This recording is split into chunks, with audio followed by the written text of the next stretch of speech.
સવાલ છે કે પૂર્વ અમેરિકી રાષ્ટ્રપતિ જો બાઇડનને જે પ્રોસ્ટેટ કેન્સરનું નિદાન થયું છે તે શું બીમારી છે? હવે પ્રોસ્ટેટ એ પુરુષોના શરીરમાં મૂત્રમાર્ગમાં આવેલી એક ગ્રંથિ છે. મૂત્રાશયમાંથી જ્યારે મૂત્ર બહાર નીકળે છે ત્યારે એ મૂત્રનળીની આસપાસ એક અખરોટના કદની ગ્રંથિ જે વીર્યની બનાવટમાં મદદરૂપ હોય છે એવી એ ગ્રંથિનું નામ પ્રોસ્ટેટ છે.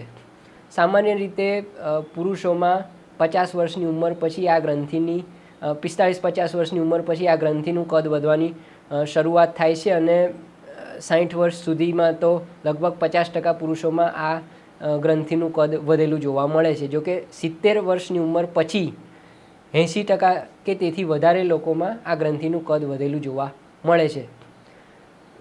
કદ વધવું એ માત્ર કેન્સરની નિશાની નથી. મોટાભાગના પુરુષોમાં એને બિનાઇન કન્ડિશન કહેવામાં આવે છે. પરંતુ આ જ પ્રોસ્ટેટના કોષો જો અનિયંત્રિત રીતે વૃદ્ધિ પામવા લાગે અને એ અનિયંત્રિત વૃદ્ધિ પામતા કોષો શરીરના બીજા ભાગ સુધી પ્રસરવાની ક્ષમતા ધરાવે તો પછી એને કેન્સરનું નિદાન કહેવામાં આવે છે. પ્રોસ્ટેટ કેન્સરના લક્ષણો સામાન્ય રીતે પેશાબ કરવામાં તકલીફ, વારે વારે પેશાબ થવું, પેશાબની ધાર પાતળી થઈ જવી, પેશાબને રોકી ન શકવો, એ ઉપરાંત પેશાબ કે વીર્યમાં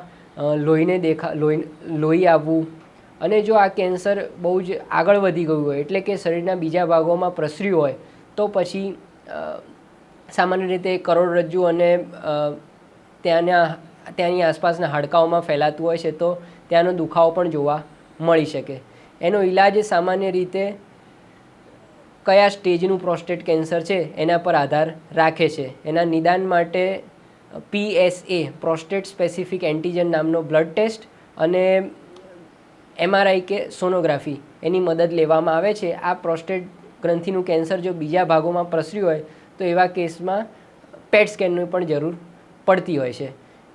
ઈલાજ માટે સર્જરી, રેડિયોથેરાપી, કીમોથેરાપી અને હોર્મોનલ થેરાપી એ 4 પ્રકારની થેરાપીની મદદ લેવાતી હોય છે. ડિપેન્ડિંગ ઓન કે તમારું કેન્સર કયા પ્રકારનું છે અને શરીરના કયા ભાગમાં એ ફેલાયેલું છે.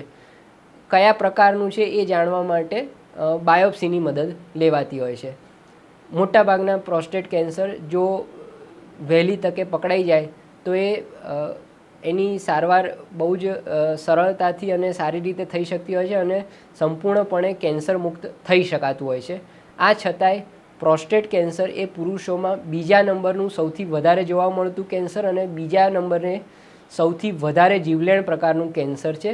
એટલે જો પેશાબ માર્ગના આવા કોઈપણ લક્ષણો જોવા મળે તો પ્રોસ્ટેટ ગ્રંથિની તપાસણી નિષ્ણાત ડૉક્ટર પાસે સમયોચિત કરાવવી જોઈએ. વૈષ્ણવજન તો તેને કહીએ